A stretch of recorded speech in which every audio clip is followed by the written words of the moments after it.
নতুন একটি platform আইস্ক্রিন Impress Telefilm লিমিটেডের ওটিটি প্ল্যাটফর্ম।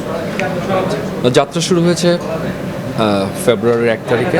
আজকে গালা ইভিনিংয়ের মাধ্যমে বিশ্ববাসীকে তার আগমনী বার্তা জানান দিচ্ছে। সো আমরা দীর্ঘদিন ধরে এই প্ল্যাটফর্মটা নিয়ে কাজ করেছি এবং আমি মনে করি যে আমি অত্যন্ত ভাগ্যবান যে এরকম একটি প্ল্যাটফর্ম নিয়ে কাজ করার সুযোগ আমার হয়েছে। আমি ধন্যবাদ জানাতে চাইবো ইমপ্রেস টেলিফিল্মস লিমিটেডের ম্যানেজিং ডিরেক্টর সাগর ভাই সহ সকল ডিরেক্টরস এবং ফ্যামিলি মেম্বারদেরকে। এবং আমরা এই আইস্ক্রিন প্ল্যাটফর্মের মধ্যে আমরা বলতে চাই যে আমরা যে কন্টেন্টগুলো নিয়ে কাজ করছি আসলে সেগুলো আমাদের কন্টেন্ট, বাঙালির কন্টেন্ট, আমাদের ফ্যামিলি বন্ডেজ নিয়ে আমরা কাজ করছি, আমাদের রিলেশনশিপ নিয়ে কাজ করছি। আমরা শুধুমাত্র চোর পুলিশ এবং খুনের পেছনে দৌড়াতে চাই না। আমরা সব ধরনের কন্টেন্ট নিয়ে সব ধরনের দর্শকের জন্য এই প্ল্যাটফর্মটি নিবেদন করতে চাই। ভাইয়া, আপনার কাছে জানতে চাই ওটিটির গল্পগুলোতে কি নতুনত্ব রয়েছে?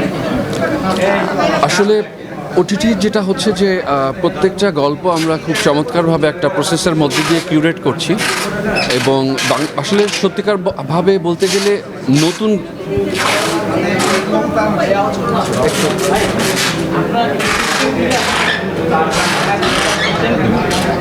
এটা একটু ডাউন করে নেব।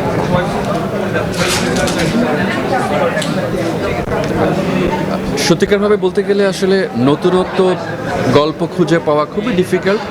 আমরা সুন্দরভাবে প্রেজেন্ট করতে চাই গল্পটিকে এবং আমাদের আশেপাশে ঘটে যাওয়া ঘটনাগুলোকেই আমরা আসলে প্রজেক্ট করতে চাই এবং বিভিন্ন ধরনের কন্টেন্ট আমরা আসলে রাখতে চাই। প্রত্যেকটা প্ল্যাটফর্মটাকে কীভাবে দেখেন যে নতুন একটা ট্রেন্ড, আগে মানুষ একটা মাধ্যমে দেখতো, এখন ওটিটি দেখে দিচ্ছে। 2023 সালে ডিজিটাল বাংলাদেশ, প্রযুক্তির সাথে তো তাল মেলাতেই হবে, না হলে আমরা পেছনে পড়ে যাব। সো আমার কাছে মনে হয় যে ওটিটি ইজ এ প্ল্যাটফর্ম মাত্র। এর আগে আমরা এক সময় যাত্রা থেকে যাত্রাপালা ছিল, তারপরে সিনেমা এসেছে, সিনেমা থেকে এক সময় টেলিভিশন এসেছে, আমাদের দেশে একটি চ্যানেল ছিল সরকারি চ্যানেল, তার থেকে অসংখ্য চ্যানেল এসেছে, IPTV এসেছে। সো সেই ধারাবাহিকতায় এখন ওটিটি প্ল্যাটফর্ম আসছে, যে প্ল্যাটফর্মটিতে একটি মানুষ তার ইচ্ছে মতো সময়ে, ইচ্ছে মতো কন্টেন্ট, ইচ্ছে মতো জায়গায়, ইচ্ছে মতো ডিভাইসে দেখতে পাচ্ছে।